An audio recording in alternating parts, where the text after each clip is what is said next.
In the pristine, carefully curated world of celebrity, very few things ever leak. Unless someone wants them to. Careers are managed with military precision, public statements are vetted by legal teams. An image is everything, but in the case of the ongoing war between Blake Lively and Justin Baldoni, it all unraveled faster than anyone could have anticipated, and with far more devastating consequences. What was once a discreet dispute behind closed doors has exploded into a public firestorm of legal accusations, exposed alliances, and now what insiders are calling the boldest legal maneuver of Baldoni's career. And make no mistake, Blake didn't see this one coming. To fully understand the genius of Baldoni's move, you first need to appreciate the complexity of the battlefield.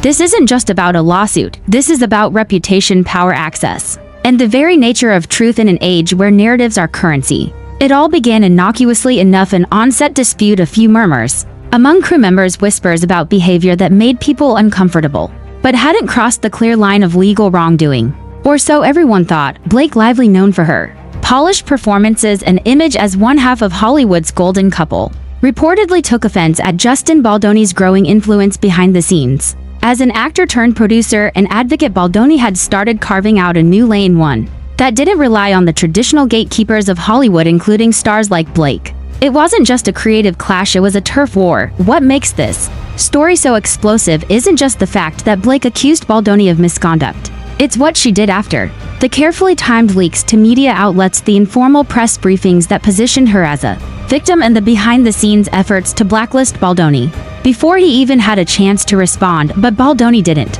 go quietly. In fact, for a while he didn't say anything at all. That was his first genius move: silence. In the age of viral callouts and reputation demolition via tweet, his refusal to respond immediately was interpreted by many as guilt. But what it really was, according to legal insiders, was strategy. He let Blake make the first move, and the second, and the third. He let her overplay her hand. Behind the scenes, Baldoni had quietly assembled a legal dream team, not just lawyers, but crisis managers, reputation consultants, and data investigators. And here's where it gets clever: rather than mount a public defense or file a defamation suit immediately, Baldoni's team began constructing a timeline, a pattern. They weren't interested in denying allegations one by one, they were interested in proving something far more damning: that the accusations were not only false, but strategically deployed as part of a calculated media manipulation campaign. This wasn't about justice, it was about control. While the public narrative initially leaned in Blake's favor, complete with sympathetic interviews, op-eds from her Hollywood friends, and think pieces on power dynamics in the industry, Baldoni quietly gathered receipts, and not just emails and contracts. He got something far more powerful: text messages, and not just between him and Blake. Between Blake and others, including, most controversially, her longtime friend and global icon Taylor Swift. The inclusion of Swift's name in legal documents sent shockwaves across the entertainment industry. Taylor was never formally involved in the dispute, but the messages, it seemed, were about her. About what Blake said to her, what she confided, and most importantly, what she admitted. And it was in those texts that Baldoni's case gained traction. Because in them, Blake didn't seem like a victim, she seemed like a strategist. That revelation, that behind the scenes, Blake had been texting Taylor about how the press would respond, how timing the accusation with a particular film festival could boost her standing, and how she didn't really think Justin's behavior was that bad, but felt it was important to set a precedent, was not only damning, but it completely reframed the narrative. And Baldoni's legal team, now emboldened, filed a formal motion to introduce these texts into evidence. Blake's team panicked. They filed an emergency motion to suppress the texts, arguing that they were irrelevant, invasive, and leaked out of context. But the judge, perhaps sensing a larger picture, ruled that the messages were both relevant and admissible. A move that instantly turned Blake's defense strategy upside down. And that's when Baldoni played his next card, one that would catch even Blake's PR-savvy machine off guard. He moved to depose content creators, YouTubers, bloggers, anonymous Twitter X accounts, anyone who had amplified Blake's original claims without verification. His legal argument that these accounts weren't just passive observers, but potential instruments in a broader defamation campaign.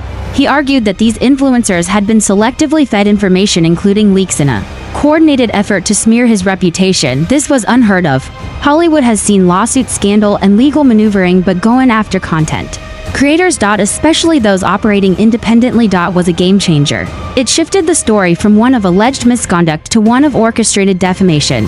It raised terrifying questions for everyone involved in entertainment media: who owns the narrative? And what happens when it turns out that narrative was deliberately constructed? For the first time in months, the tide turned. People began reevaluating the original accusations. Celebrities who had rushed to support Blake without knowing the full story began quietly deleting tweets. Publicists advised clients to stay silent. And behind the scenes, the studios, once firmly in Blake's corner, started taking meetings with Baldoni again.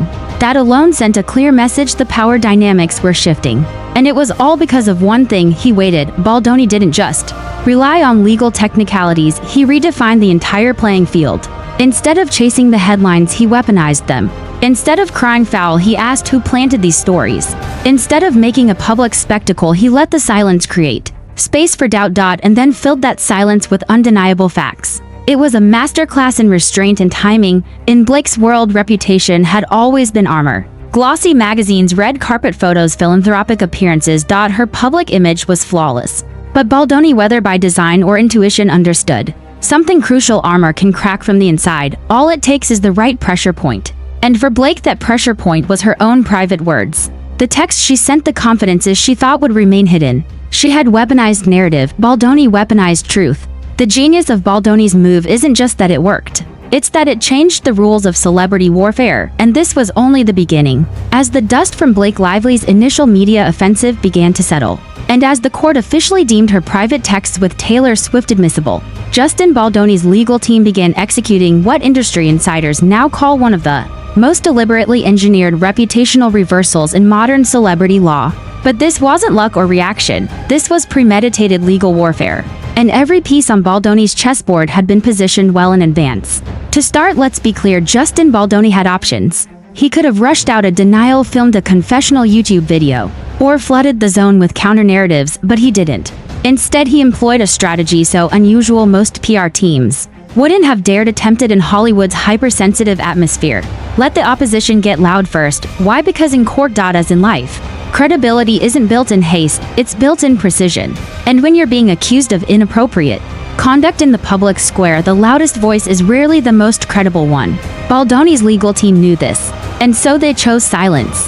Not because they lacked a response, but because they were collecting something much more powerful than opinion: receipts. Behind the scenes, Baldoni's attorneys began compiling exhaustive documentation: camera logs, call sheets, production correspondence, internal complaints, or lack thereof, anything that could be used to cross-reference the timeline of Blake's allegations. The key his team reasoned wasn't to prove he was perfect. It was to prove she was lying. But that wasn't the real turning point. The real stroke of genius came when Baldoni's team identified a digital footprint that hadn't yet been touched: metadata.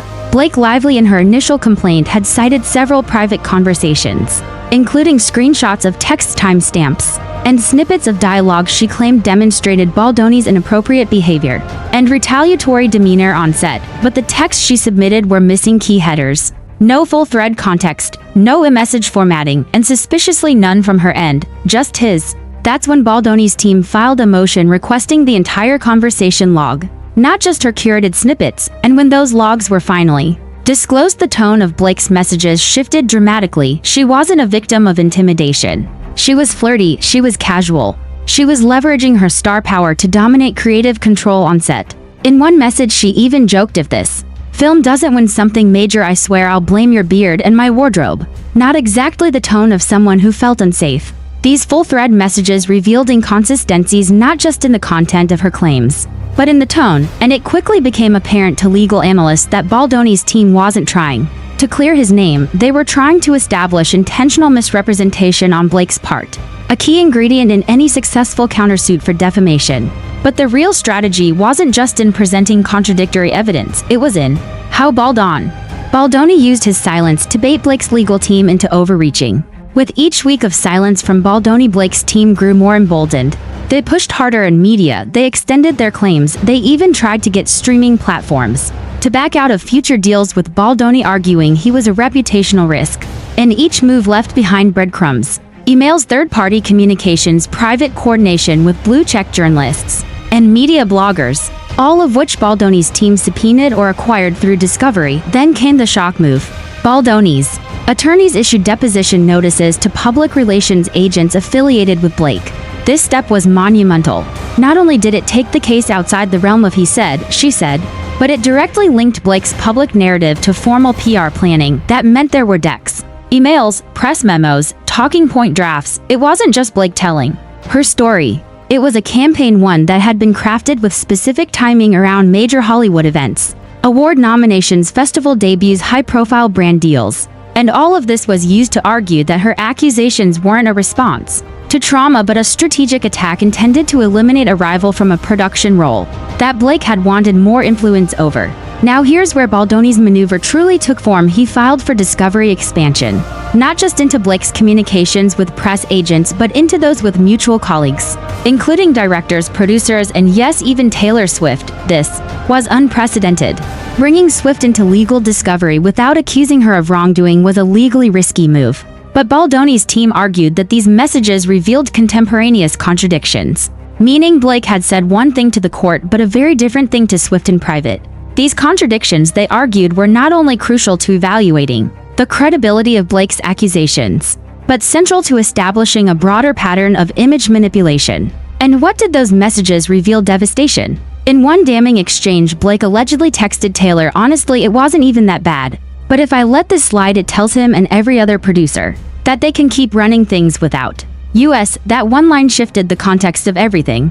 It painted Blake not as a mistreated woman in a toxic workspace, but as a powerful celebrity consciously weaponizing the moment to secure leverage. At this point, Baldoni didn't even need a court ruling to win the public back. The mere suggestion of that message was enough to sow doubt. Suddenly, he wasn't the pariah. He was the guy who didn't speak too soon because he knew what was coming. He let Blake get all her talking points out first, and then he dismantled them one by one with facts she could no longer deny. And yet the most brilliant part of Baldoni's approach wasn't just reactive, it was preemptive. He anticipated that Blake would fight to have those texts removed from the record. He anticipated a PR counteroffensive. He anticipated influencers being activated, opinion pieces being commissioned, and Hollywood's usual whisper networks mobilizing. So he filed motions against media coordination, highlighting the troubling pattern of selective leaking. Warning that continued interference in the public narrative could result in spoliation of evidence claims. He wasn't playing defense anymore, he was on the offensive. And with the court's blessing, his legal team submitted a theory that Blake's use of her celebrity network to amplify legally contested narratives constituted a tortious interference with prospective economic advantage. Translation: her public statements cost him money, deals lost, projects delayed, endorsements withdrawn. And she knew it would happen when she made those statements. That opened the door to damages, real, measurable ones. Studios that had quietly ghosted Baldoni, once terrified of backlash, were now worried about being subpoenaed. Emails were being pulled, internal Slack messages scrubbed. HR departments were on high alert. Even Blake's closest allies started to grow quiet. Because if Baldoni could prove she coordinated the defamation with knowledge of its falsehood, or worse, as a negotiating tactic, then Blake wouldn't just lose the court of public opinion. She'd lose an actual court. And this is where the genius of Baldoni's strategy is clearest. He didn't just build a defense. He built a trap. Every time Blake spoke, she walked deeper into it.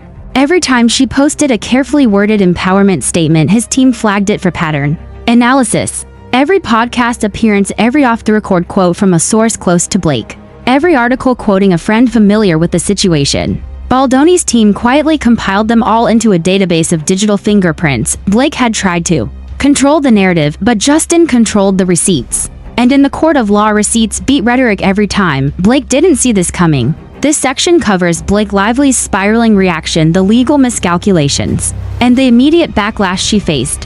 When news broke that Blake Lively's personal text messages to Taylor Swift were officially admissible in court, the temperature in Hollywood shifted overnight.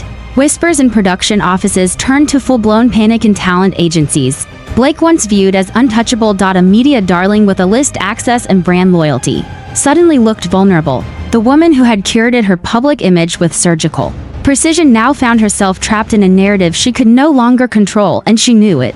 The public narrative she had built so painstakingly, the one that cast her as the wronged woman, was beginning to crack. Even worse, she was losing the one thing she had over Baldoni: control over perception. And that loss sent her spiraling. Immediately following the judge's ruling allowing the text messages, Blake's legal team filed a motion for reconsideration, arguing that the texts were taken out of context, that they included sensitive celebrity information, and that their inclusion would violate Blake's right to privacy. But the court wasn't swayed. The judge made it clear this was no longer about reputation or red carpets, this was about facts. And the texts, as damaging as they may have been to Blake's image, were highly relevant to the case, especially if those texts contradicted what she had stated under oath or implied in sworn affidavits. That ruling stunned Blake. Behind the scenes, her team scrambled. PR advisors began reworking messaging. Social media teams were ordered to go dark. Rumors swirled that multiple assistants were fired. Blake, who had maintained a warm and composed public front, was reportedly fuming in private, according to a leak from a former assistant who would later be served a subpoena. Blake allegedly screamed during a closed-door meeting he was never supposed to fight back like this. This wasn't the plan. But that was exactly the problem. There had been a plan, and now with each legal filing, Baldoni's team was dismantling it in real time. Blake attempted to counter with what her advisors considered a reset moment, a televised interview on a major talk show. The goal was to reclaim the narrative with emotion, vulnerability, and controlled framing. The interview aired on a Thursday night. Blake wore muted tones, her voice cracked at the right moments. She used the word power imbalance 7 times. But to anyone watching closely, the performance didn't feel authentic, especially not after the judge's ruling had already cast doubt on her honesty. And then came the worst part: fact-checking. Just 24 hours after the interview aired, multiple independent creators and legal analysts began comparing Blake's public statements with evidence already filed in court. Inconsistencies emerged. She claimed in the interview that she hadn't spoken to Taylor Swift in weeks at the time of the filing, but court documents showed that texts were exchanged just 3 days before. She claimed she never wanted this to go public, but Baldoni's team had already submitted documentation of a PR plan, drafted 3 weeks prior to her initial legal move, with scheduled media pitches and talking point suggestions. That kind of discrepancy was devastating. Worse yet, content creators on YouTube, TikTok, and podcast platforms, who had once been overwhelmingly on Blake's side, began walking back their initial support. They weren't just backing off, they were angry. Many felt manipulated. They had amplified a narrative that now appeared to be at best misleading, and at worst deliberately false. This backlash didn't just damage Blake's reputation, it triggered what her legal team had failed to anticipate: a complete shift in momentum. In response, Blake's lawyers tried to reframe the narrative again, this time by accusing Baldoni of attempting to intimidate her support network through his efforts to depose content creators. But the strategy backfired. The public didn't buy it. Even more damningly, some of those creators, once staunch defenders of Blake, began sharing behind-the-scenes messages they had received from Blake's PR reps. Messages that clearly showed a level of coordination, suggested narratives, and media incentives that blurred the lines between advocacy and manipulation. One creator even posted a now viral video titled, "I supported Blake lively. Now I realize I was a pawn." That video racked up over 5 million views in 72 hours. It included emails showing how Blake's team pushed embargoed statements, suggested timestamps for video edits, and even offered exclusivity in exchange for favorable coverage. And at the very end, the creator showed a never-before-seen email from someone on Blake's publicity team, written just 3 days after her initial legal move: "Let's control the tone now. Before Baldoni starts fighting back, we'll guide the wave." That line became infamous. Suddenly, the story wasn't about a woman standing up against an alleged abuser. It was about a woman weaponizing the media and the creators who trusted her for her own strategic gain. As for Baldoni, he didn't say a word publicly. He didn't need to. Every day, new pieces of the puzzle were falling into place, and they were all being released through court documents, not Twitter threads or glossy interviews. That was the magic of it. Baldoni's strategy had become self-reinforcing. The more Blake tried to control the story, the more she handed him legal ammunition. Meanwhile, in court, her legal team began showing signs of desperation. They tried to file motions to seal previously public documents. They attempted to challenge the court's jurisdiction over certain digital evidence. They even moved to disqualify Baldoni's lead attorney, citing conflicts of interest. That turned out to be little more than desperate distractions. The judge denied all of it. And then, to everyone's shock, including Blake's, Baldoni filed a formal countersuit.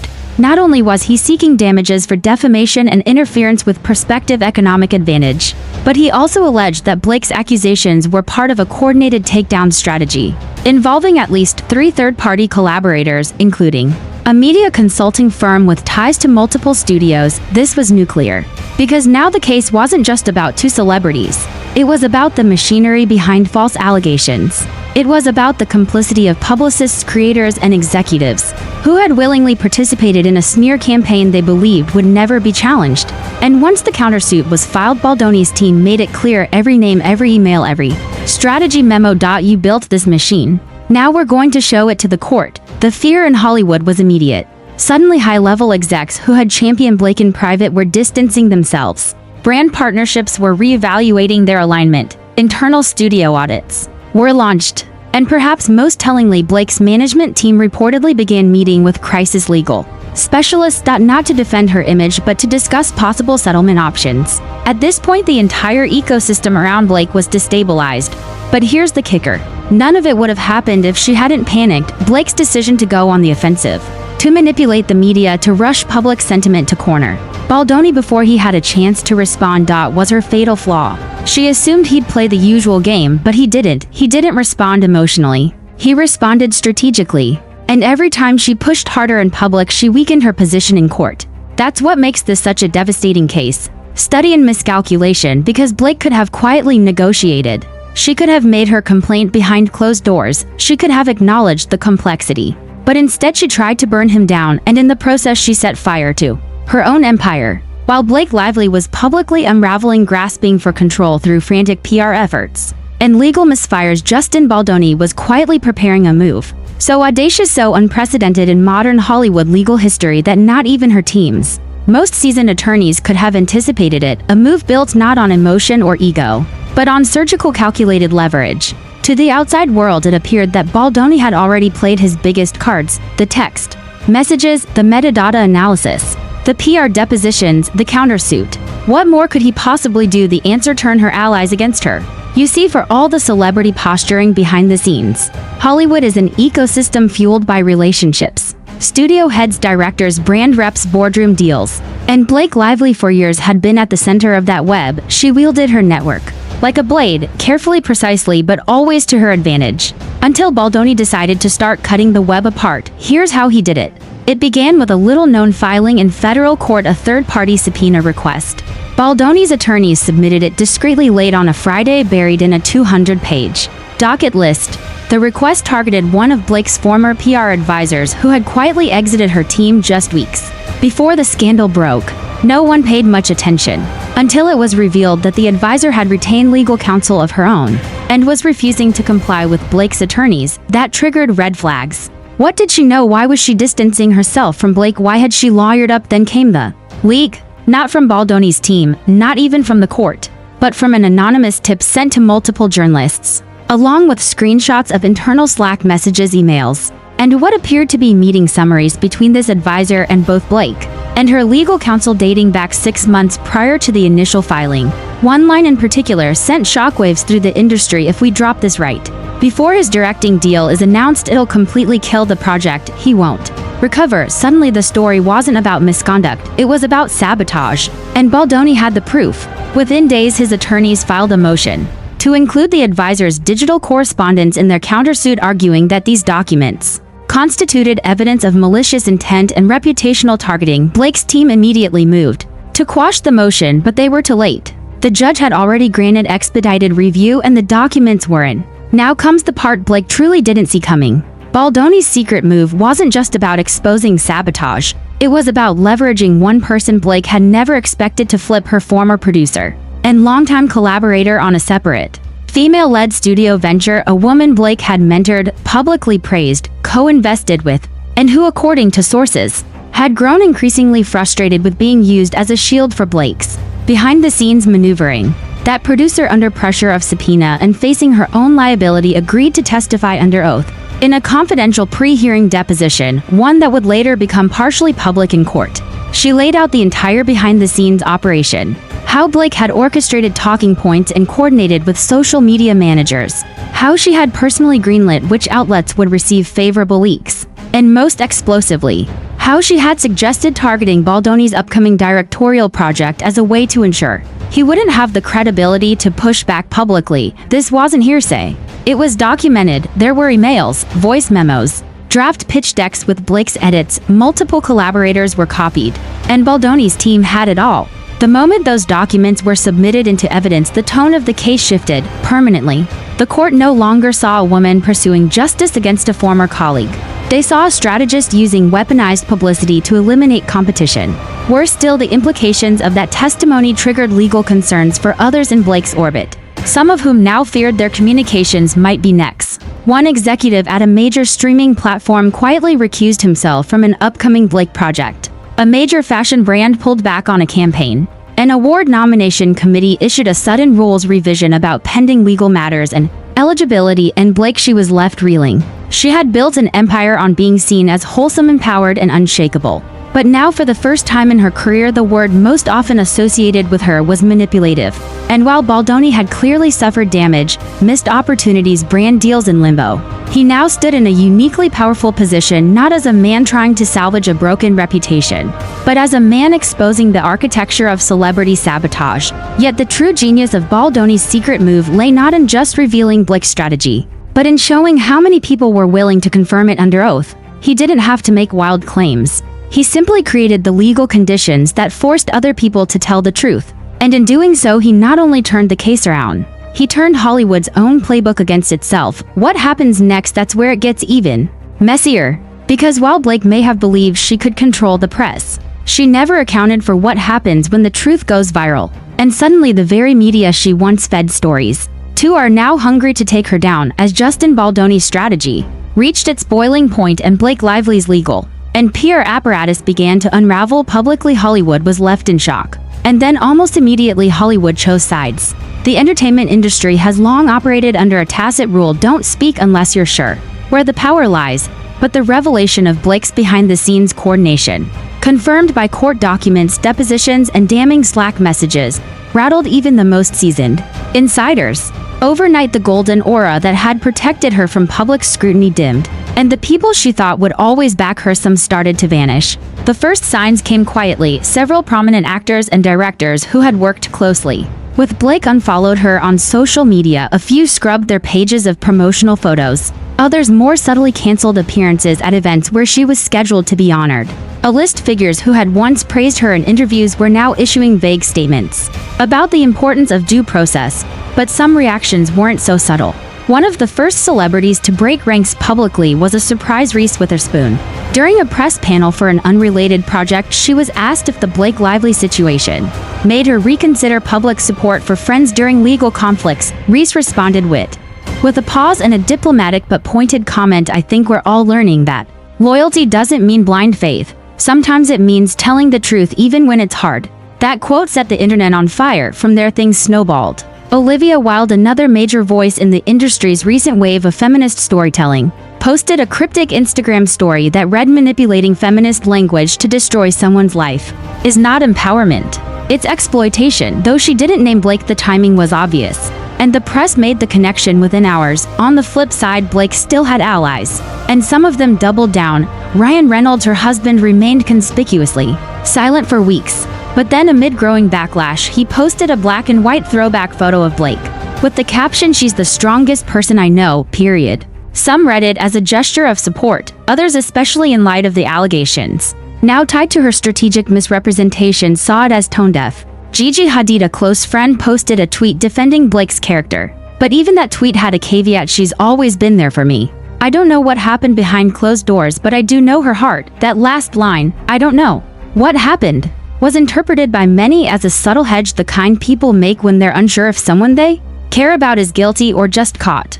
But perhaps the most devastating blow came from Taylor Swift herself. Taylor, who had been drawn into the case unwillingly via the now infamous text messages Blake had sent her, had largely remained out of the narrative. For months she had refused to comment, but once her name was mentioned during court proceedings, and it was clear she might be subpoenaed, her team issued a rare, pointed public statement: "Taylor Swift is not a party to this case and has no desire to be entangled in proceedings that misuse private communication to justify misconduct. Any attempts to weaponize her private messages to validate false claims or strategies is deeply disappointing." That statement was surgical. It didn't accuse Blake of lying outright, but it made it clear Taylor didn't co-sign the narrative Blake had tried to sell.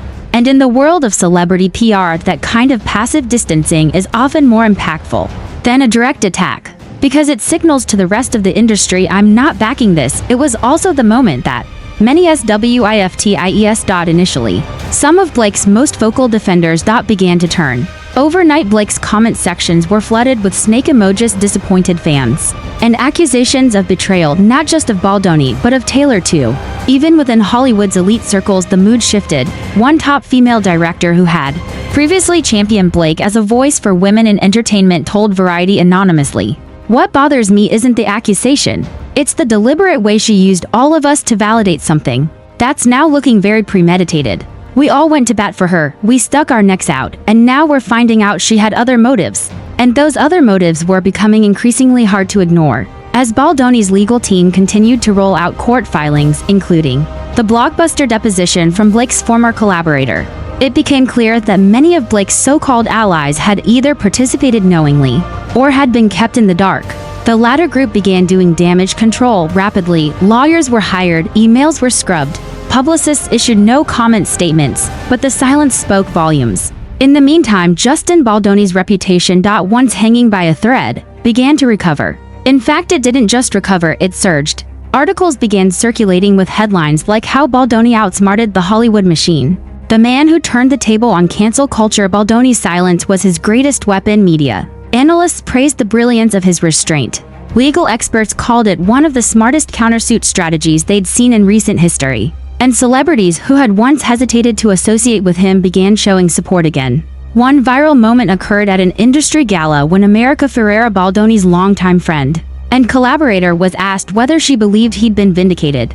Her response: "He never needed to be vindicated, he just needed people to wait for the truth." Mic drop. And with that, the tide had fully turned. Blake was now portrayed not as a voice of female empowerment, but as someone who had hijacked that language to mask a power play. And in an industry hyper-aware of authenticity, that betrayal struck a deeper chord than the legal conflict itself. Because for all the media coaching and image control, Hollywood's elite knew one thing: if Blake could do this to Baldoni, she could do it to any of them. And that fear, that was what finally broke her support system as the Hollywood echo chamber adjusted to the shocking reversals in the Blake Lively v. Justin Baldoni case. The effects rippled far beyond courtrooms and red carpets. The PR fallout wasn't just about reputations anymore, it was about systems breaking down, about trust evaporating, about a new playbook emerging. One built on hard evidence, silence, and timing. Blake Lively's image had once been untouchable. To fans, she was the fashion-forward, effortlessly charming embodiment of grace.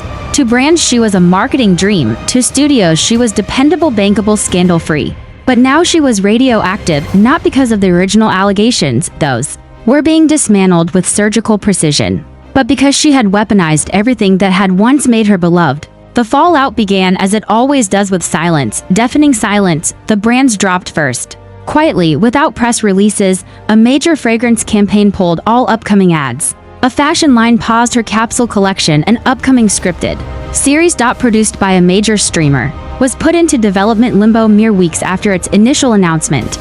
All of them claimed creative realignment.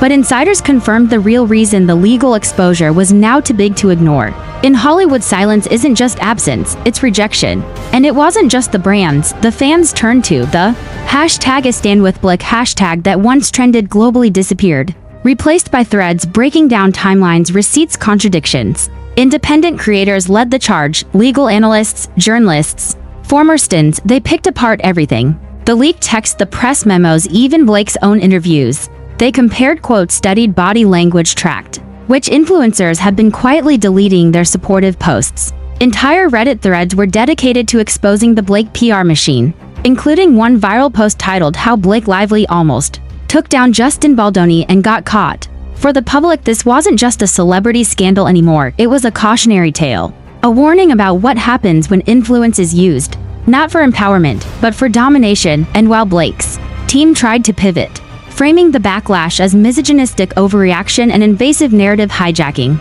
no one was buying it anymore. Not after the receipts, not after the depositions, not after Taylor Swift's own statement indirectly but unmistakably distancing herself from the entire affair. Perhaps the most painful blow for Blake came not from court documents or social media or even professional consequences, but from her own fanbase. For years, she'd cultivated an identity that felt intimate, genuine, even sisterly. But now that identity felt curated, transactional, and manipulative, she didn't just lose trust, she lost credibility. And in celebrity culture, that's the one thing you can never fully recover. Meanwhile, Justin Baldoni didn't celebrate, he didn't gloat. He stayed quiet even as the tide turned completely in his favor. But what he did do was begin to work. Again, quiet meetings resumed with studios, brand deals reopened, interviews were requested. And while he declined most, he did release a short written statement. "I'm grateful the truth is coming to light. I hope this moment becomes a reminder that silence doesn't mean guilt. And that truth, no matter how delayed, still matters." That statement went viral not because it was aggressive, but because it felt earned. And in a world of spin, earning something publicly is more powerful than forcing it. What made Baldoni's handling so genius wasn't just the legal brilliance. It was the humanity behind it. He let the facts do the talking. He didn't chase sympathy. He chased truth, and the irony that made people sympathize with him even more. And while the legal countersuit continued, with rumors suggesting Blake might settle to avoid further reputational damage, the court of public opinion had already reached its verdict. The woman who had once stood on the shoulders of feminist rhetoric to position herself as a victim of workplace oppression had used that language not as truth, but as strategy, and that betrayal stung more than any lawsuit could. In the end, the Baldoni case changed more than two reputations, it changed the culture. Influence